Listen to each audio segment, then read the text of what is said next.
एक current carrying wire के बाजू में एक चार्ज पार्टिकल को रेस्ट में रखा गया। तो जब करंट कैरिंग वायर के बाजू में चार्ज पार्टिकल को रेस्ट में रखा गया तो पता चला कि ये रेस्ट में ही रहा, इसमें किसी प्रकार का कोई मोशन डेवलप नहीं हुआ। नो मोशन, कोई मोशन डेवलप नहीं हुआ। वैसे रुके हुए चार्ज पे कौन सा फोर्स लगता है? इलेक्ट्रोस्टैटिक। अगर कोई चार्ज है तो उसके ऊपर इलेक्ट्रिक फील्ड अगर होगी तो एक फोर्स लगाएगा और उस रुके हुए चार्ज को मोशन में ला देगा। लेकिन अगर हमने करंट कैरिंग वायर के बाजू में चार्ज को रेस्ट में रखे तो हमने देखे कि कोई फोर्स नहीं लग रहा है, कोई मोशन नहीं हो रहा है। इसका मतलब उसके ऊपर कोई फोर्स नहीं लग रहा होगा, और अगर उसके ऊपर फोर्स नहीं लग रहा होगा इसका मतलब ये समझ में आता है कि यहाँ इलेक्ट्रोस्टैटिक नेचर का फोर्स नहीं है, इलेक्ट्रोस्टैटिक नेचर की फील्ड यहाँ पर एग्जिस्ट नहीं कर रही है। फिर क्या किया गया? एक चार्ज और लिया गया, उसको एक वेलोसिटी से प्रोजेक्ट कर दिया।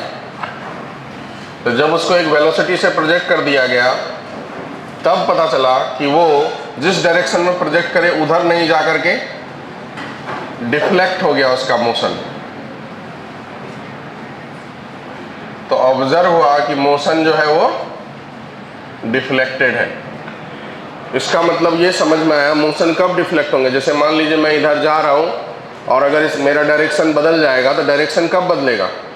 जब मेरे ऊपर कोई फोर्स लग रहा होगा। बिना फोर्स के तो हम डायरेक्शन बदलेंगे नहीं, बिना फोर्स के बिना कोई एक्सेलरेशन जनरेट होगा नहीं, और अगर कोई एक्सेलरेशन नहीं होगा तो ही जो है वेलोसिटी कांस्टेंट रह सकती है। अगर एक्सेलरेशन हुआ तो वेलोसिटी बदलेगा ही बदलेगा, या तो मैग्नीट्यूड बदले या डायरेक्शन बदले।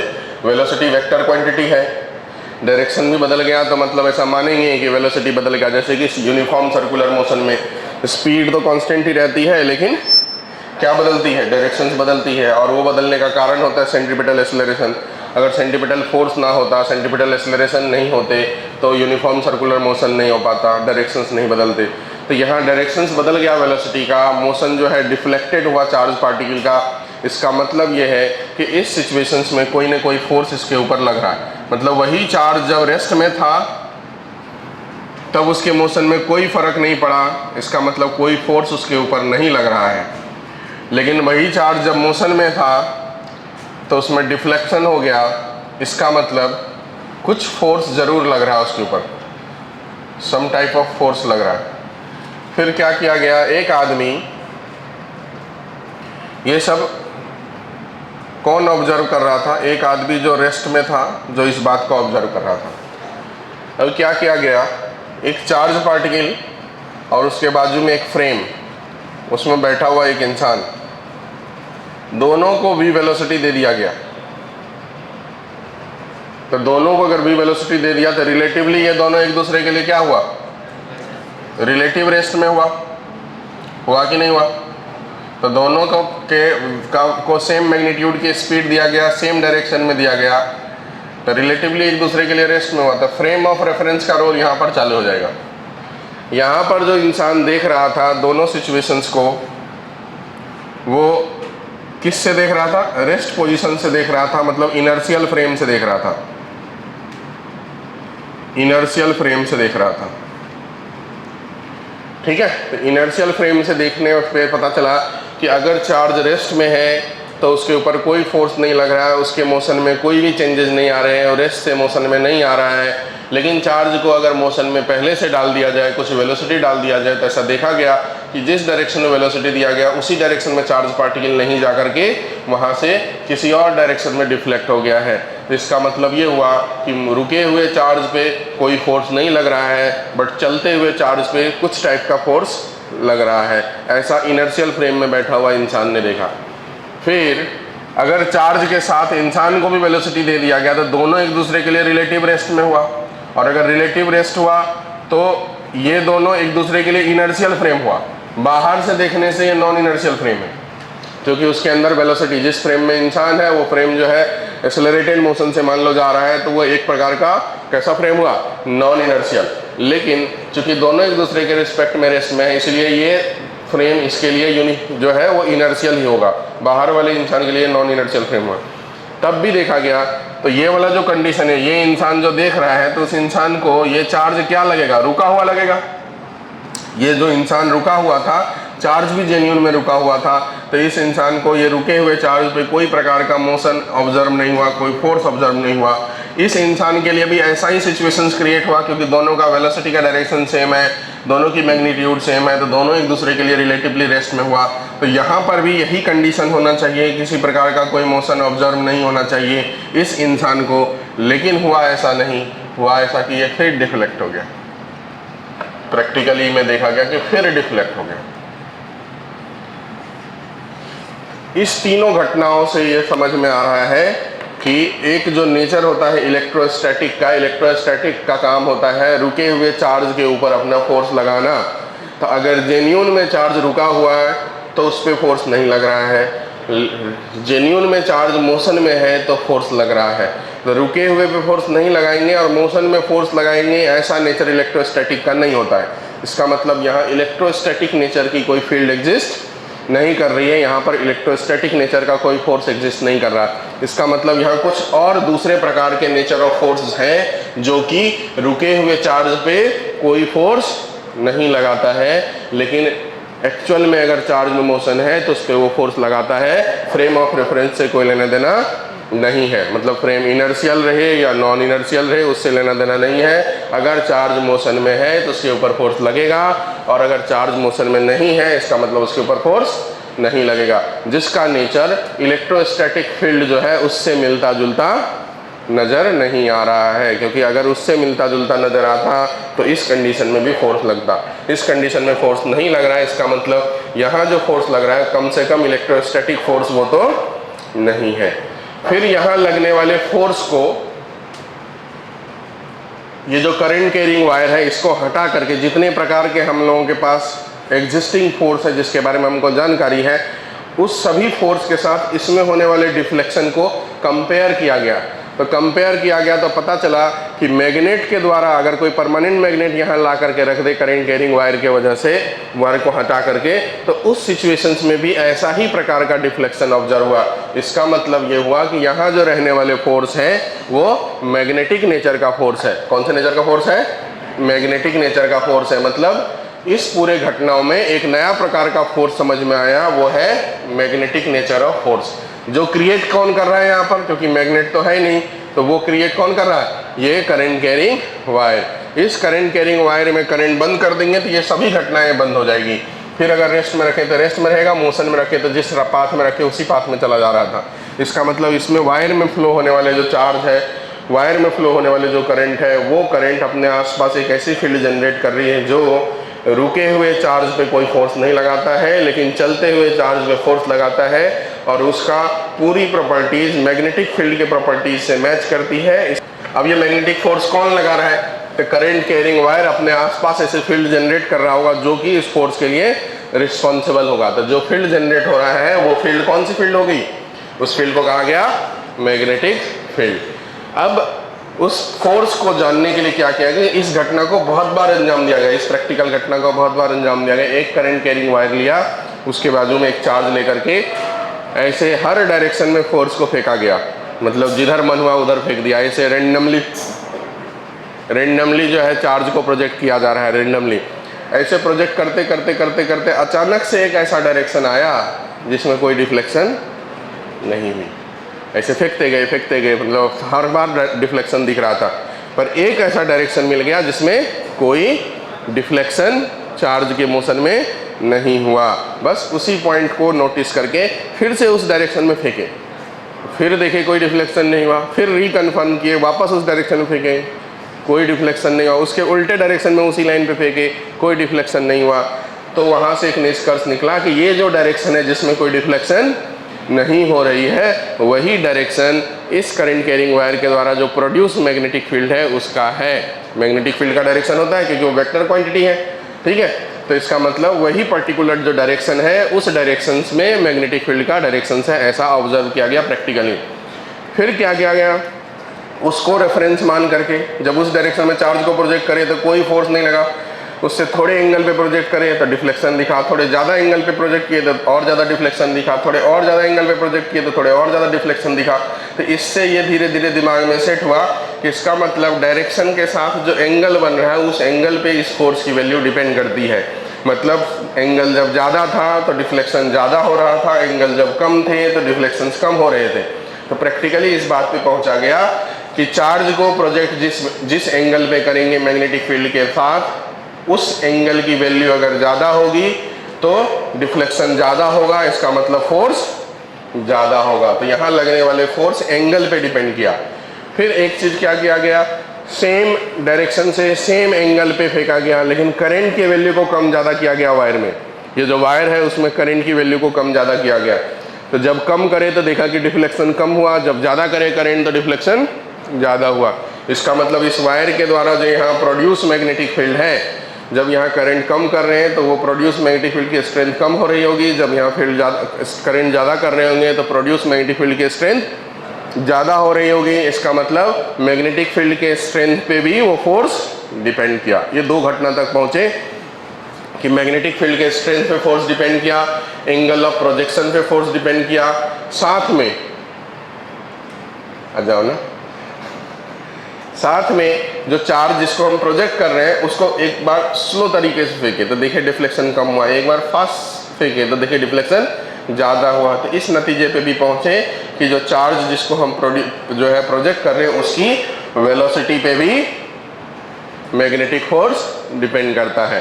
तो कुल मिलाकर के इस निष्कर्ष नतीजे पे पहुंचे कि कोई भी करंट कैरिंग वायर कहने वाला करंट फ्लो हो रहा है, इसका मतलब क्या फ्लो हो रहा है, चार्ज फ्लो हो रहा है। तो किसी भी जगह में अगर चार्ज का मोशन हो रहा होगा, मतलब मूविंग चार्ज या करंट कैरिंग वायर अपने आसपास में एक अदृश्य प्रकार की मैग्नेटिक फील्ड जनरेट करती है। कौन जनरेट करती है, कोई भी मूविंग चार्ज। रुका हुआ चार्ज जो फील्ड जनरेट करता है उसे कहते हैं इलेक्ट्रोस्टैटिक, और चलता हुआ चार्ज जो फील्ड प्रोड्यूस करता है उसे कहते हैं मैग्नेटिक फील्ड। तो कोई भी मूविंग चार्ज और करंट कैरिंग वायर अपने आसपास एक मैग्नेटिक फील्ड जनरेट करती है, जो मैग्नेटिक फील्ड रुके हुए चार्ज पे कोई फोर्स नहीं लगाता है, वो सिर्फ और सिर्फ चलते हुए चार्ज पे फोर्स लगाता है, irrespective of frame of reference. अगर चार्ज मोशन में है तो वो फोर्स लगाएगा, लगा सकता है, हमेशा लगाएगा इस बात की गारंटी। अगर एंगल मतलब वो डायरेक्शन सेम हो जाएगा तो नहीं भी लगाएगा, ठीक है। तो रुके हुए चार्ज पे फोर्स नहीं लगेगा, मूविंग चार्ज पे फोर्स लगेगा। उस फोर्स को मैग्नेटिक फोर्स के नाम से जाना गया, जिस मैग्नेटिक फोर्स की वैल्यू प्रोड्यूस मैग्नेटिक फील्ड जो है उस पर डिपेंड करेगा, वेलोसिटी ऑफ चार्ज पार्टिकल पे डिपेंड करेगा, जिस एंगल पे प्रोजेक्ट करा जाएगा उस एंगल पे डिपेंड करेगा। मतलब 3 पैरामीटर पे डिपेंड किया। साथ में एक चीज़ और, अगर चार्ज जिसको प्रोजेक्ट कर रहे हैं उस चार्ज की वैल्यू जब कम ज़्यादा की, एक बार 1 कूलम फेंका गया, एक बार 2 कूलम फेंका गया, तो देखा गया 1 कूलम में डिफ्लेक्शन कम है, 2 कूलम में डिफ्लेक्शन ज़्यादा है। तो मैग्नीट्यूड ऑफ चार्ज पे भी डिपेंड किया। इसका मतलब जो लगने वाला फोर्स है वो 4 पैरामीटर पे डिपेंड किया। जिस चार्ज को हम प्रोजेक्ट कर रहे हैं उसकी स्ट्रेंथ मैग्नीट्यूड क्या है, जहाँ पर हम फेंक रहे हैं वहाँ पर मैग्नेटिक फील्ड की स्ट्रेंथ क्या है, कम है तो डिफ्लेक्शन कम होंगे, ज़्यादा है तो डिफ्लेक्शन ज़्यादा होंगे। जिस स्पीड से हम फेंक रहे हैं, जिस वेलोसिटी से हम चार्ज पार्टिकल को जो प्रोजेक्ट कर रहे हैं उस वेलोसिटी पे डिपेंड करेगा। अगर कम वेलोसिटी होगी तो डिफ्लेक्शन कम होंगे, अगर ज़्यादा वेलोसिटी होगी तो डिफ्लेक्शन ज़्यादा होंगे। साथ में एंगल ऑफ प्रोजेक्शन, मतलब मैग्नेटिक फील्ड के जो डायरेक्शन है वो डायरेक्शन जिस डायरेक्शन में कोई डिफ्लेक्शन नहीं हुआ उसी डायरेक्शन को मैग्नेटिक फील्ड का डायरेक्शन माना गया। और उसके साथ जो एंगल ऑफ डिफ्लेक्शन है, जो एंगल पे हमने प्रोजेक्ट किया चार्ज पार्टिकल को, उस एंगल की वैल्यू जब ज़्यादा थी तो डिफ्लेक्शन चार्ज में ज़्यादा मिला, उस एंगल की वैल्यू कम थी तो डिफ्लेक्शन कम मिला। मतलब 4 पैरामीटर पे डिपेंड किया, Q magnetic field, velocity and theta. इतने 4 पैरामीटर पे ये पूरा चीज़ें डिपेंड किया। और चारों पैरामीटर पे जब डिपेंड किया तो उसको फॉर्मुलेट करने के लिए बाद जब फॉर्मूला आया मैग्नेटिक फोर्स का, वो आया QV B साइन थीटा। मतलब जो थीटा बढ़ने से उसी प्रकार से बढ़ने लगा जिस प्रकार से साइन थीटा की वैल्यू बढ़ती है। तो उससे समझ में आया कि मैग्नेटिक फोर्स की जो मैग्नीट्यूड यहाँ पर जनरेट होगी, ये सब प्रैक्टिकल ये फार्मूला करके निकाला गया। बहुत मल्टीपल टाइम इस एक्सपेरिमेंट को परफॉर्म किया गया, तब इस फार्मूला तक पहुँचा गया QVB साइन थीटा। अब जिसमें चार्ज स्केलर क्वांटिटी है, वेलोसिटी वेक्टर क्वांटिटी है और मैग्नेटिक फील्ड भी वेक्टर क्वांटिटी, मैग्नेटिक फील्ड को B से डिनोट किया गया। अब दो वेक्टर क्वांटिटी साथ में साइन थीटा है, इसका मतलब ये कैसा प्रोडक्ट होगा, क्रॉस प्रोडक्ट। फोर्स भी वेक्टर क्वांटिटी है तो मैग्नेटिक फोर्स का जो डायरेक्ट जो वेक्टर फॉर्म है वो है ये Q into V cross B, Q into V cross B, ये मैग्नेटिक फोर्स का वेक्टर फॉर्म है। तो मैग्नेटिक फोर्स रुके हुए चार्ज पे काम नहीं करता है, सिर्फ चलते हुए चार्ज पे काम करता है। और मैग्नेटिक फोर्स प्रोड्यूस कौन कर सकता है, मैग्नेटिक फील्ड प्रोड्यूस करता है। और मैग्नेटिक फील्ड कौन प्रोड्यूस करेगा, मूविंग चार्ज या रुका हुआ चार्ज, रुका हुआ चार्ज। कौन सा चार्ज, अच्छा मूविंग चार्ज। मतलब मूविंग चार्ज ही मैग्नेटिक फील्ड प्रोड्यूस करती है और मूविंग चार्ज के ऊपर ही मैग्नेटिक फोर्स लगता है। मतलब रुके हुए चार्ज के द्वारा ना तो ये फील्ड जनरेट होती है ना ही ये फील्ड रुके हुए चार्ज पे कोई फोर्स लगाता है। ये हमेशा प्रोड्यूस होता है ड्यू टू मूविंग चार्ज और ये लगाता भी फोर्स मूविंग चार्ज के ऊपर, बराबर। यही मैग्नेटिक फील्ड जो है जो आसपास में जनरेट करती है। आप सब सुने होंगे, इतना तो जानते ही होंगे, मोबाइल का जो नेटवर्क है वो इलेक्ट्रोमैग्नेटिक रेडिएशंस पे काम करती है, सुने हैं ना।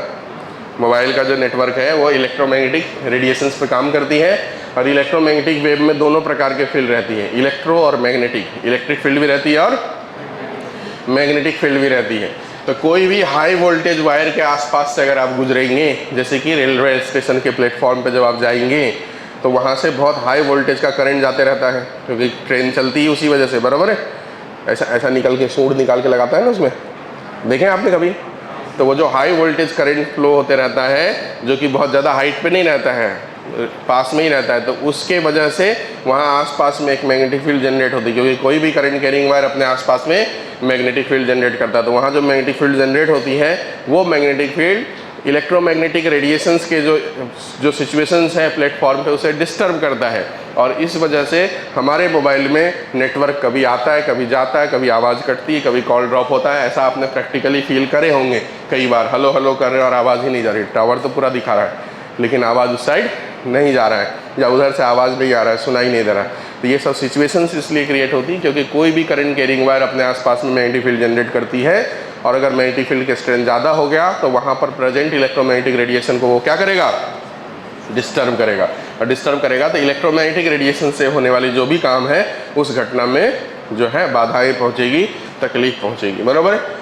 आपने 10th क्लास में जनरेटर पढ़े होंगे, पढ़े जनरेटर। जनरेटर एक ऐसी डिवाइस है जो कि क्या जनरेट करता है, करंट जनरेट करता है और उसी का उल्टा होता है एक मोटर, पढ़े मोटर, जो ये फैन वैन में लगे रहते ना। तो मोटर में भी क्या है, करंट कैरिंग वायर, कॉइल जो है मैग्नेट लगा रहता है कि करंट कैरिंग वायर है, यहाँ क्या रहता है, जनरेटर में मैग्नेट होता है, ठीक है, जो मैग्नेटिक फील्ड प्रोड्यूस करता है। उस मैग्नेटिक फील्ड के अंदर कॉइल को जब रोटेट कराते हैं तो कॉइल में करंट प्रोड्यूस हो जाता है, इलेक्ट्रिसिटी जनरेट हो जाती है। यह हुआ जनरेटर का कॉन्सेप्ट। अब मोटर का कॉन्सेप्ट ठीक इसका उल्टा है।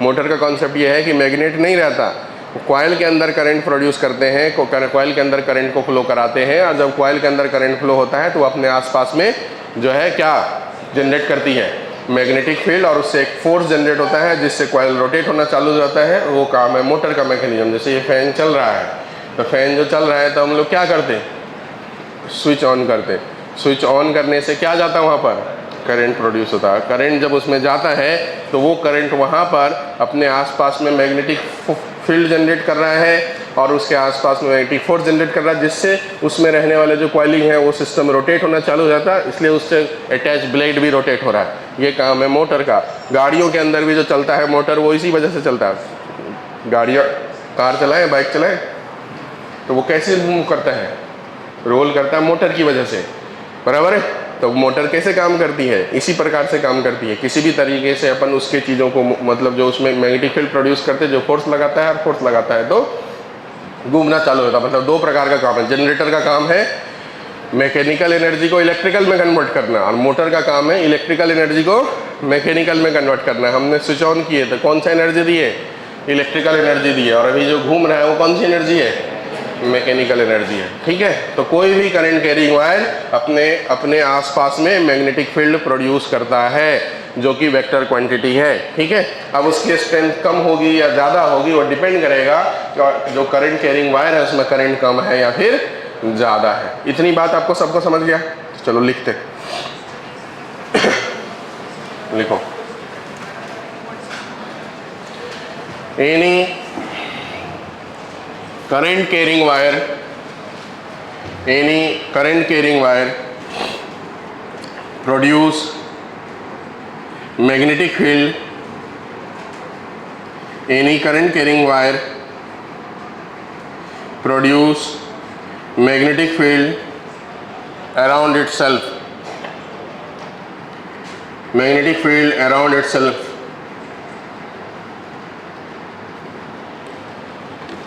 ठीक है। दूसरा point, magnetic field denoted by capital B, it is vector quantity. Magnetic field denoted by capital B, it is vector quantity. It is a type of conservative field,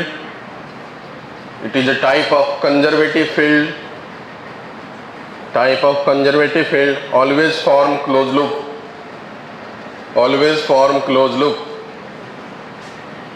it is a type of conservative field, always form closed loop।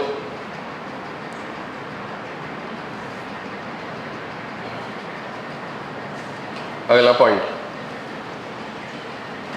Magnetic field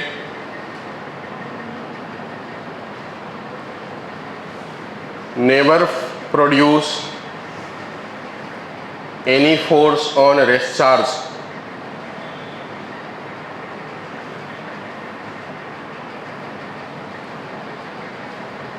but it produce force on moving charge,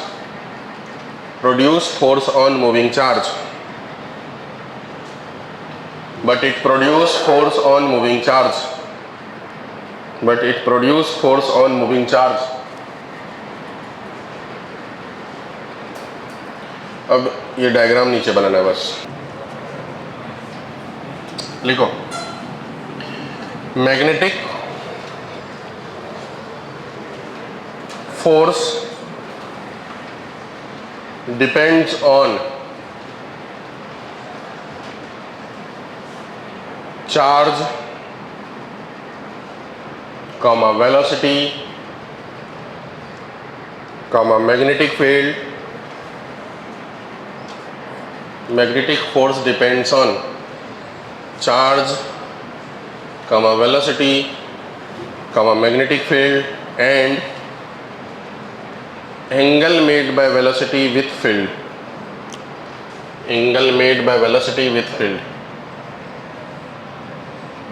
मान लीजिए ये direction of magnetic field है, charge particle को ये velocity दे दिए, तो ये वाला एंगल पे डिपेंड करेगा। अब नीचे ये इक्वेशंस लिख डाला,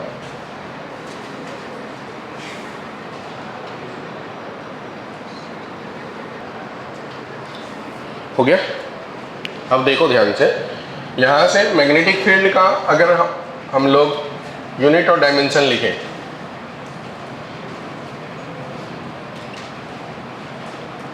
मैग्नेटिक फील्ड, इसका यूनिट होता है टेस्ला, ये ऐसा यूनिट है, और सीजीएस यूनिट होता है गॉस, ये सीजीएस यूनिट है। दोनों में रिलेशन होते हैं 1 टेस्ला इक्वल टू 10⁻⁴ गॉस और 1 Gauss equal to 10⁻⁻⁴ Tesla.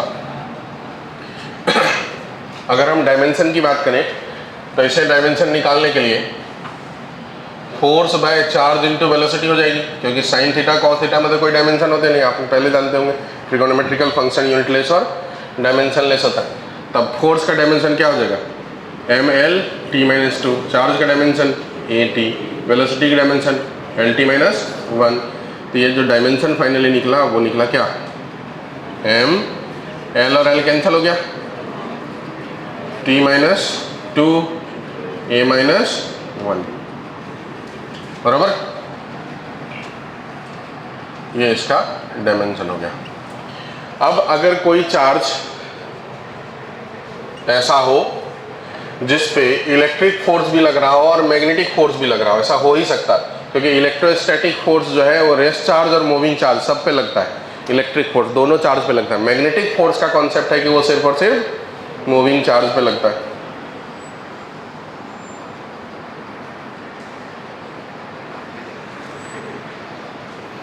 Magnetic force का कॉन्सेप्ट है कि वो सिर्फ और सिर्फ मूविंग चार्ज पे लगता है। तो अगर मान लो किसी चार्ज पे इलेक्ट्रिक फोर्स भी लगे, मान लीजिए इधर इलेक्ट्रिक फील्ड है और ऐसा मान लीजिए कि इस डायरेक्शंस में यहाँ मैग्नेटिक फील्ड है।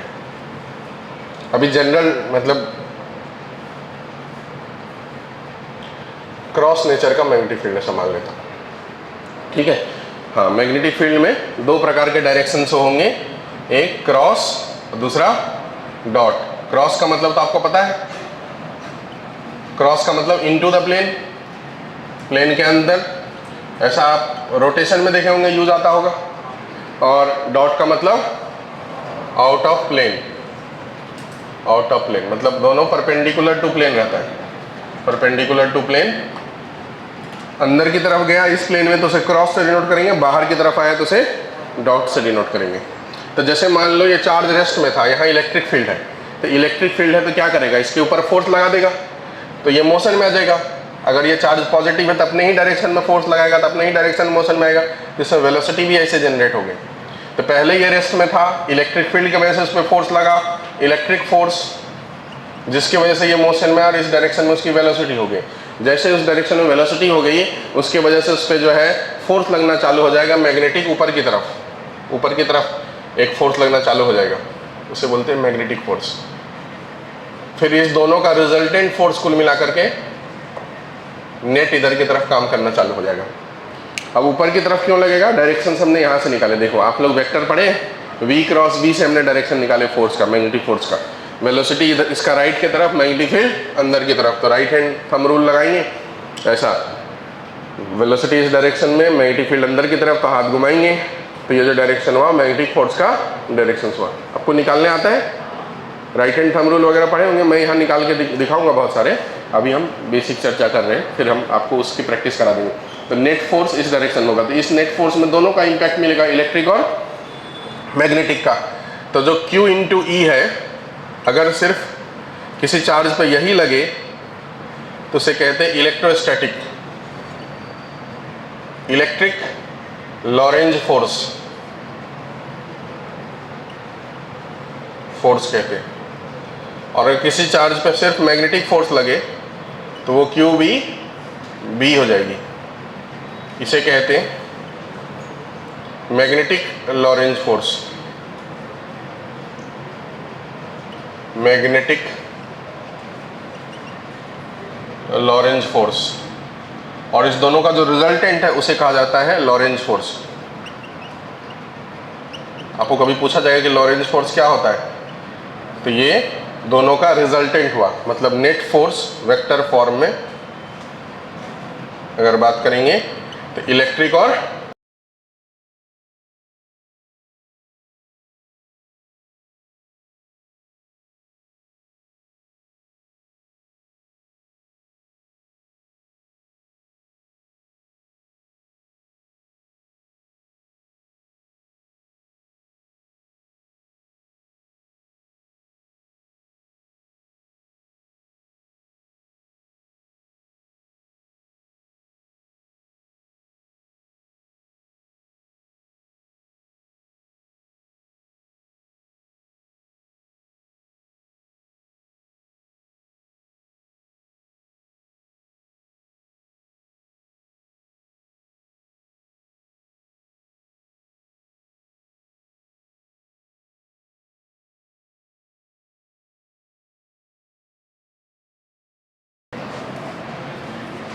लिखो फिर, motion of charge particle, motion of charge particle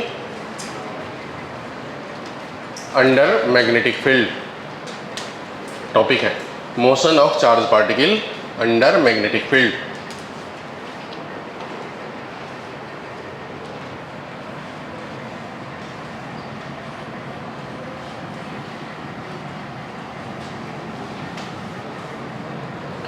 एक बात ध्यान से समझना, अगर मान लो ये कोई चार्ज पार्टिकल है जिस पे Q चार्ज है, यहाँ इस डायरेक्शन में मैग्नेटिक फील्ड है और मान लो इस डायरेक्शन में वेलोसिटी है, ये दोनों के बीच का एंगल थीटा है। तो इस चार्ज पार्टिकल पे लगने वाला जो फोर्स है वो हमेशा होगा वेक्टर फॉर्म में Q into V cross B. अब इस वैल्यू को अगर मैग्नीट्यूड में बात करें तो हो जाएगा Q V B sine theta, बराबर। इसको ध्यान से देखो, फोर्स के फॉर्मूले को, Q into V cross B. तो चार्ज तो स्केलर क्वांटिटी है जो कि इसके साथ मल्टीप्लाई किया हुआ है। आप सबने क्रॉस प्रोडक्ट पढ़े, vector A cross vector B, बराबर। तो आपने पढ़े होंगे ए क्रॉस बी जो होता है वो ए बी साइन थीटा होता है, साथ में ये एन कैप लगाते हैं। ये एन कैप के बारे में क्या है कि वो ए और बी दोनों पे परपेंडिकुलर होते हैं। उस प्लेन में जिसमें ए और बी रहते हो उस पे ए क्रॉस बी परपेंडिकुलर होता है, ऐसा तो जानते हैं ना। तो वही सिचुएशन तो यहाँ पर है, वी क्रॉस बी फोर्स है, इसका मतलब वेलोसिटी और मैग्नेटिक फील्ड जिस प्लेन में होंगे फोर्स उस प्लेन पे परपेंडिकुलर होगा। मतलब force is always perpendicular to both magnetic field and velocity, बरोबर है। क्या ये बात आपको समझ में आया? V cross B, cross product आप नहीं पढ़े, इसका मतलब आप लोगों का शकल बता रहा है कि आपको याद नहीं कुछ।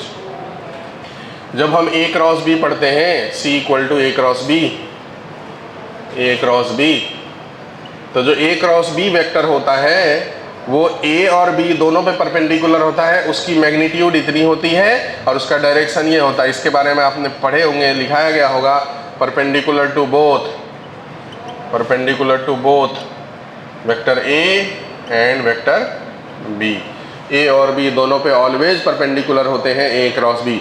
अगर ए और बी इस प्लेन में है तो ए क्रॉस बी इस पे परपेंडिकुलर प्लेन में होगा, इसीलिए आई क्रॉस जे इक्वल टू के हो जाता है, जे क्रॉस के इक्वल टू आई हो जाता है। पढ़े होंगे ना आपने, जैसे ये हुआ आई वेक्टर, ये हुआ जे वेक्टर और ये इसके ऊपर मान लो के वेक्टर है, तो आपने पढ़े होंगे आई क्रॉस जे इक्वल टू के, जे क्रॉस के इक्वल टू आई, पढ़े के क्रॉस आई इक्वल टू जे, तीनों एक दूसरे पर परपेंडिकुलर होते हैं इस प्रकार से, आई जे के, आई क्रॉस जे करेंगे तो के दोनों पे परपेंडिकुलर है, जे क्रॉस के करेंगे तो आई दोनों पे परपेंडिकुलर है, के क्रॉस आई करेंगे तो जे जो दोनों पे परपेंडिकुलर है। तो हमेशा ही ए क्रॉस बी ए और बी दोनों पे परपेंडिकुलर होगा। और ये बहुत बड़ी लाइन है, छोटी लाइन नहीं है, बहुत बड़ी लाइन है, मतलब बहुत सारे रिजल्ट बदल देते हैं। क्या बदलेगा आप यहाँ देखो, अगर वेलोसिटी समझ में नहीं आ रहेगा तो पूछना, क्योंकि इंपॉर्टेंट कॉन्सेप्ट है। फोर्स के फॉर्मूले में वी क्रॉस बी है, तो V और B जिस प्लेन में भी होंगे, जैसे यहाँ हमने इस बोर्ड के प्लेन में V और B को दिखाया हूँ, तो यहाँ पर फोर्स का जो डायरेक्शन होगा या तो आउट ऑफ प्लेन बाहर की तरफ होगा या इनटू द प्लेन अंदर की तरफ होगा। दो ही डायरेक्शन हो सकते हैं, इसके अलावा कोई तीसरा डायरेक्शन हो नहीं सकता। क्या ये बात आपको समझ में आया? दो ही चीज़ इस पे परपेंडिकुलर इस प्लेन पे, एक जो इससे बाहर की तरफ आए और एक जो इससे अंदर की तरफ जाए। तो जिस प्लेन में V और B रहेगा उस पे हमेशा ही फोर्स परपेंडिकुलर रहेगा। जो मैग्नेटिक फोर्स है वो always perpendicular to velocity and magnetic field होने वाला है। मतलब इसके बारे में अगर लिखें हम लोग ऐसा कह सकते हैं, मैग्नेटिक फोर्स ऑलवेज हर कंडीशन में अगर वो होगा तो परपेंडिकुलर ही होगा, उसके अलावा कुछ हो ही नहीं सकता। Always perpendicular to both velocity and magnetic field. क्या ये बात आपको क्लियर हुआ? बताओ कितने लोगों को ये बात क्लियर हुआ? ये line magnetic force always perpendicular to both magnetic field और मतलब एंड वेलोसिटी, बरोबर। अब आप बताओ, आपने पावर पढ़े? पावर पढ़े? पावर होता है फोर्स डॉट वेलोसिटी और होता है वर्क बाय टाइम, बरोबर। तो दो वेक्टर जो आपस में परपेंडिकुलर हो उसका डॉट प्रोडक्ट क्या होता है? दो वेक्टर जो आपस में परपेंडिकुलर हो उसका डॉट प्रोडक्ट क्या होता है? पढ़े होंगे ना आपने, हाँ कि नहीं?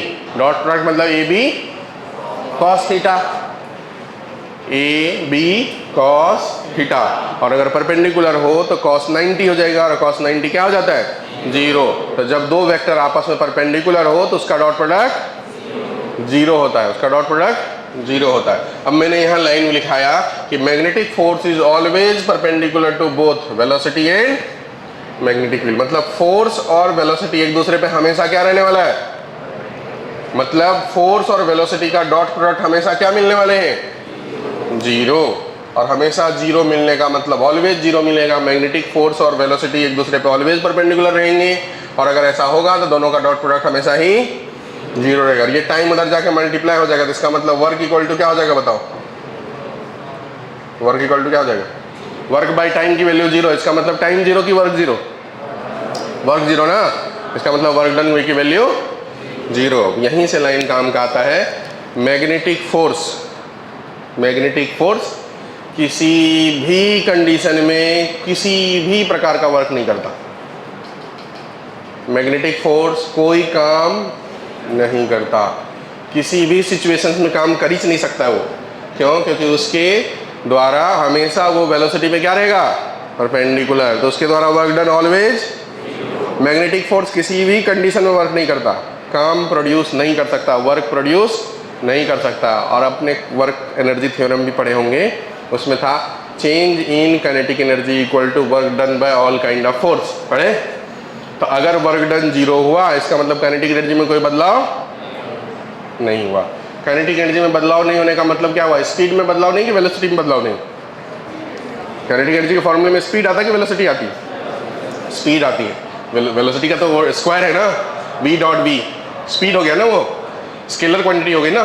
तो काइनेटिक एनर्जी में क्या आता है? स्पीड। इसका मतलब ये हुआ कि मैग्नेटिक फोर्स, अब ध्यान से सोचना, फिर से पूरी बातों को समझा रहा हूँ। मैग्नेटिक फोर्स हमेशा ही वेलोसिटी पे और मैग्नेटिक फील्ड पे परपेंडिकुलर होगा, पॉइंट नंबर 1। पॉइंट नंबर 2 कि मैग्नेटिक फोर्स किसी भी प्रकार का कोई वर्क डन किसी भी चार्ज पार्टिकल में किसी भी कंडीशन में नहीं करता। फिर पॉइंट नंबर 3, अगर वर्क डन नहीं करता, इसका मतलब चार्ज पार्टिकल का स्पीड क्या रहेगा? कांस्टेंट। मतलब चार्ज पार्टिकल की काइनेटिक एनर्जी क्या रहेगी?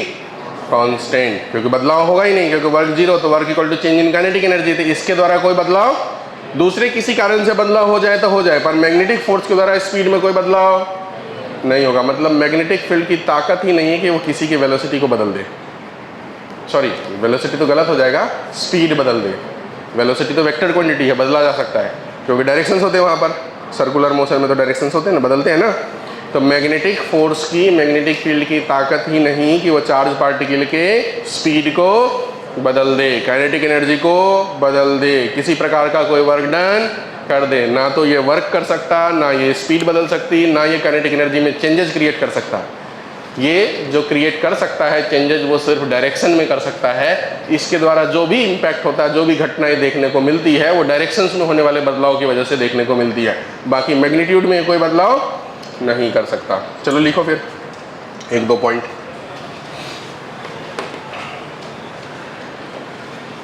लिखो magnetic force, point number 1, magnetic force is always perpendicular to both velocity, always perpendicular to both velocity and magnetic field, velocity and magnetic field।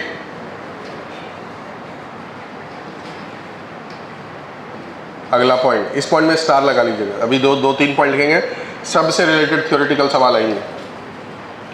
अगला point, magnetic force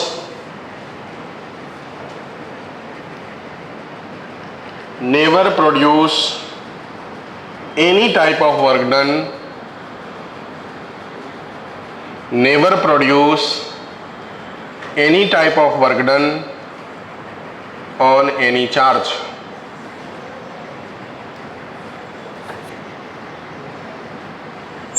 अगला point, magnetic force can not change the speed and kinetic energy of charge particle. Magnetic force can not change speed and kinetic energy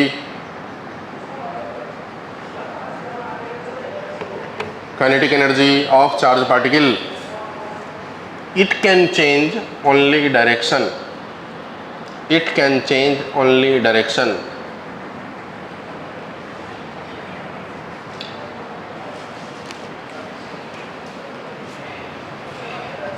देखो, अब ये बात जो हमने यहाँ लिखे हो तो आपको बता दिए, लिखा दिए.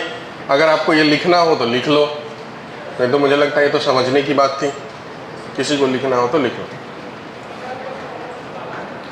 इसमें 3 कंडीशन बनेंगे थीटा के बेसिस पे. कंडीशन 1, अगर थीटा की वैल्यू 0 डिग्री हो, मतलब चार्ज पार्टिकल के वेलोसिटी का वही डायरेक्शन हो जिस डायरेक्शंस में मैग्नेटिक फील्ड है. थीटा 0 का मतलब velocity parallel to magnetic field. अगर ऐसा है तो थीटा 0 मतलब साइन 0. साइन 0 कितना हो जाएगा? फोर्स की वैल्यू कितनी हो जाएगी? 0. तो इस कंडीशन में फोर्स की वैल्यू क्या हो जाएगी? 0. मतलब कोई मैग्नेटिक फोर्स नहीं लगने वाला. और अगर मैग्नेटिक फोर्स नहीं लगेगा तो चार्ज पार्टिकल का जो मोशन होगा, जिस डायरेक्शन में प्रोड्यूस करे, क्या उसी डायरेक्शन में जाता रहेगा? तो कैसा पाथ होगा बताओ? कैसा मोशन होगा? स्ट्रेट लाइन ना. मोशन कैसा होगा? Path straight line. Motion uniform straight line. Uniform straight line motion होंगे क्योंकि उसके डायरेक्शंस नहीं बदलेंगे और उसी डायरेक्शन में वो चलता रहेगा. पाथ उसका स्ट्रेट लाइन, मोशन उसका यूनिफॉर्म. मतलब मैग्नीट्यूड तो बदल ही नहीं सकती, डायरेक्शंस भी यहाँ नहीं बदल रही है. इसका मतलब क्या हुआ? वेलोसिटी नहीं बदल रही है. इस केस में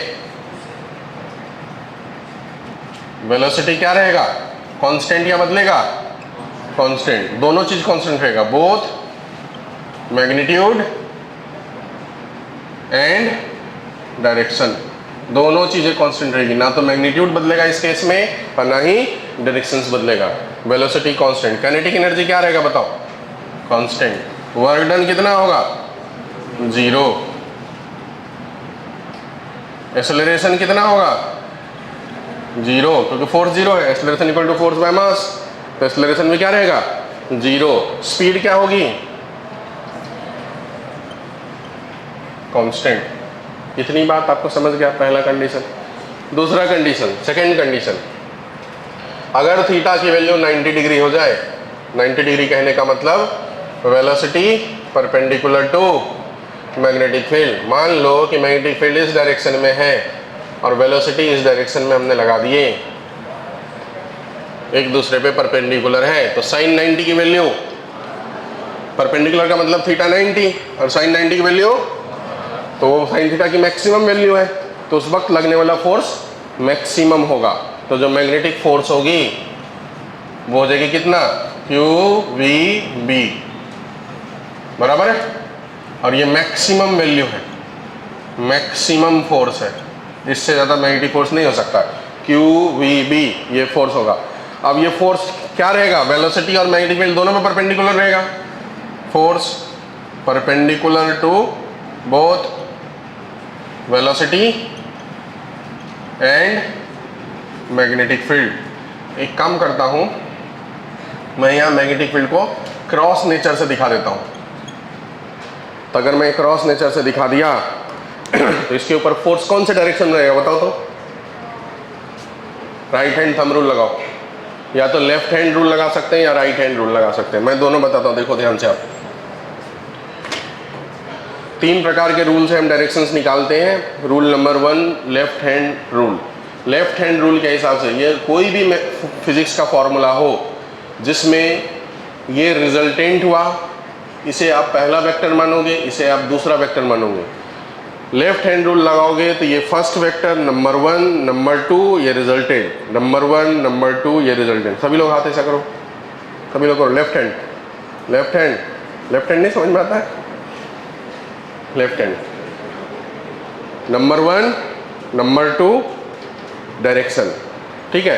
तो अगर वेलोसिटी का ये डायरेक्शन होगा, फील्ड का ये डायरेक्शन होगा, तो ये फोर्स का डायरेक्शन होगा। यहाँ लगा के दिखा दें, देखो पहला वेक्टर वेलोसिटी, वेलोसिटी का डायरेक्शन किधर की तरफ? ऊपर की तरफ। दूसरा वेक्टर मैग्नेटिक फील्ड किधर की तरफ? अंदर की तरफ, ठीक है। पहला वेक्टर वेलोसिटी, दूसरा वेक्टर अंदर की तरफ मैग्नेटिक फील्ड, तो ये वाला डायरेक्शन फोर्स का हुआ। इसका मतलब इसके ऊपर फोर्स का जो डायरेक्शन होगा वो इस डायरेक्शन में फोर्स लगेगा, और इस डायरेक्शन में फोर्स लगेगा तो ऐसा मोशन हो जाएगा, ठीक है, क्योंकि फोर्स परपेंडिकुलर है इसलिए यूनिफॉर्म सर्कुलर मोशन। दूसरा right hand thumb rule, number 1 number 2 number 3, ऐसा नहीं, नंबर 1 नंबर 2 ये है रिजल्टेंट। अब इसमें उल्टा आ जाएगा, इसमें नंबर 1 नंबर 2 ऐसा है, इसमें नंबर 1 ये वाला, नंबर 2 ये वाला। देखो 1 2, इसमें 1 2 ऊपर से नीचे, इसमें 1 2 नीचे से ऊपर, इसमें 1 2, ठीक है। डायरेक्शन उल्टा है ना, तो 1 2 मतलब ये पहला वेक्टर हुआ, ये दूसरा वेक्टर हुआ, ये रिजल्टेंट हो जाएगा। पहले में ये पहला था, ये दूसरा था, अब इसमें ये पहला है और ये दूसरा है, बराबर। इसमें देखो ये पहला ये दूसरा, तो पहले से दूसरे की तरफ हाथ घुमाते हैं, ये मिलता है, ठीक है। इसमें इससे इसके तरफ हाथ घुमाएंगे तो ये मिलेगा, ठीक है। तब देखो ध्यान से, इसके हिसाब से देखते हैं। वेलोसिटी ऊपर की तरफ, मैग्नेटिक फील्ड अंदर की तरफ, तो फोर्स किधर आ रहा है? इधर राइट में। इससे देख लिए, ठीक है। तीसरा तरीका देखने का, ऐसे पहले वेक्टर पे ये रखो, ठीक है, दूसरे वेक्टर की तरफ घुमाओ, ये है डायरेक्शन। पहले वेक्टर पे ये रखो, अब दूसरा वेक्टर अंदर की तरफ है तो उसको ऐसे तो घुमा नहीं सकते, तो फिर थोड़ा ऐसा कर लेते हैं। पहला वेक्टर, दूसरा वेक्टर अंदर की तरफ घुमाओ, ये फोर्स का डायरेक्शन। ये हुआ तीसरा तरीका, ठीक है। तीनों में से कोई भी तरीका अपना सकते हो। चौथा इसी में राइट हैंड पाम रूल बोलते हैं। ये हुआ फर्स्ट वेक्टर का डायरेक्शन, अब ये पाम हुआ सेकेंड वेक्टर का डायरेक्शन, ठीक है।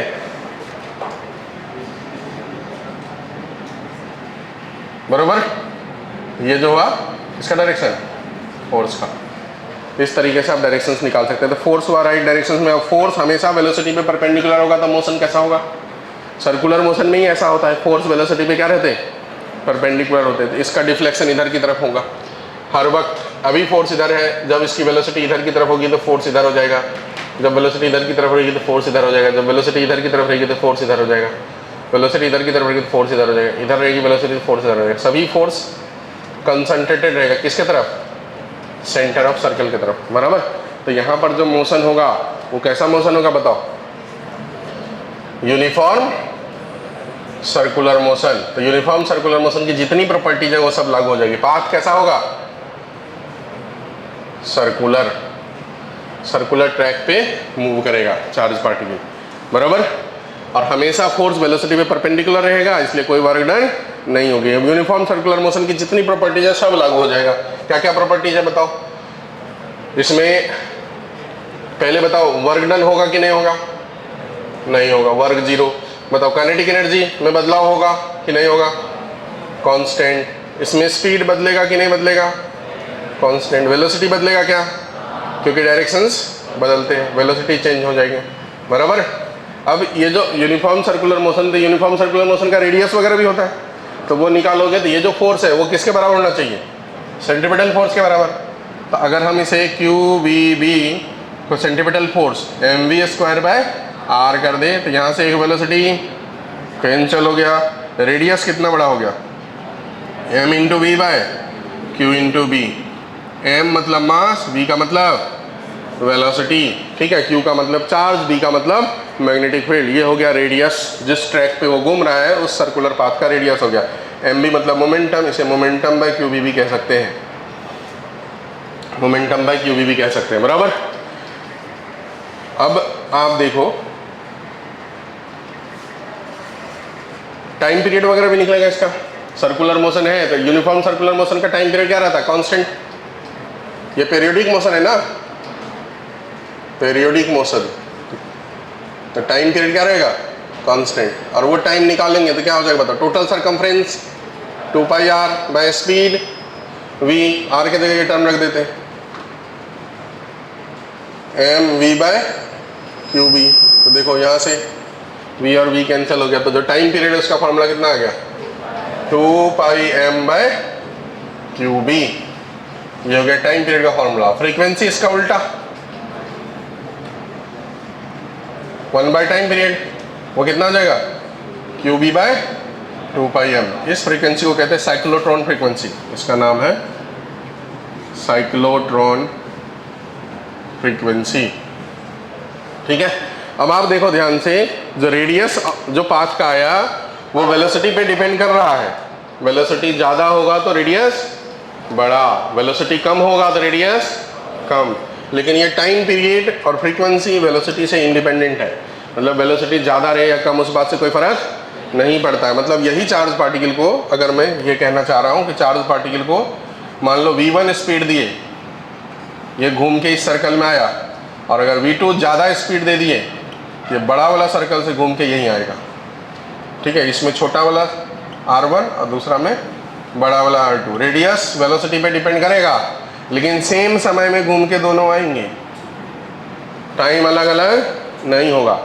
क्यों? क्योंकि जब बड़ा स्पीड देंगे तो उसकी स्पीड ज़्यादा है, तो ज़्यादा लंबा ट्रैक घूम के आएगा, लेकिन टाइम उतना ही लगेगा। टाइम इक्वल टू क्या हो जाएगा? Distance by speed. स्पीड अगर अलग है बराबर, तो डिस्टेंस भी ज़्यादा ट्रेवल करना पड़ेगा टाइम को सेम रखने के लिए। तो ये पीरियोडिक मोशंस है, इसमें टाइम पीरियड क्या रहेगा? कांस्टेंट, जो वेलोसिटी से क्या है? इंडिपेंडेंट। चलो लिखो इतनी बातें।